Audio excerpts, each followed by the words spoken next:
அங்கே ஒருவர் கேட்கிறார், பெரிய அறிவாளி, திருப்பரங்குன்றம் என்ன கசாப்பு கடையா? கசாப்பு கடை ஒண்ணு இழிவானது கிடையாது.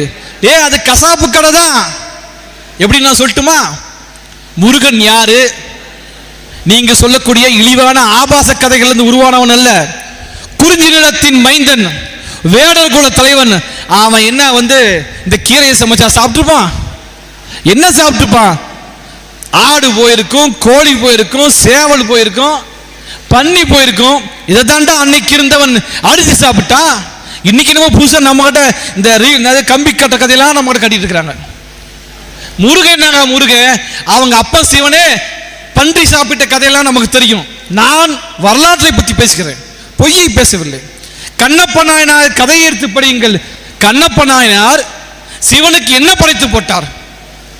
நான் சொல்ல வரலாற்றை எடுத்து படிங்க. இப்ப வந்திருக்க ஒரு படம் கண்ணப்ப நாயனார் ஒரு படம் வந்துச்சு, அதை பாருங்க என்ன போட்டிருக்கு. பன்றிக்கறி சமைத்து போட்டார்.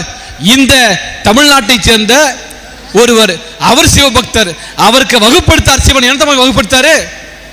அட பார்ப்பனரே, உனக்கு இருப்பது பக்தி கிடையாது, கண்ணப்பனுக்கு இருக்கிறது தான் அந்த பக்தின்னு சொன்னார். இப்படிப்பட்ட இலக்கியங்கள்ல நீங்க தமிழ்நாடு தவிர வேறு எங்கேயும் பார்க்க முடியாது.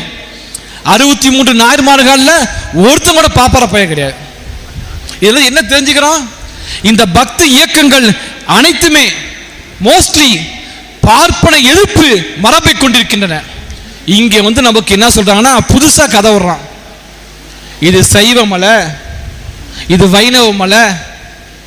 நீ வரலாற்றை 100 வருஷத்துக்கு முன்னாடி போனீங்கன்னா, நாங்க 3500 வருஷத்துக்கு முன்னாடி நாங்கள் வரலாற்றை கொண்டு சென்றால் நீ எங்கே போவ?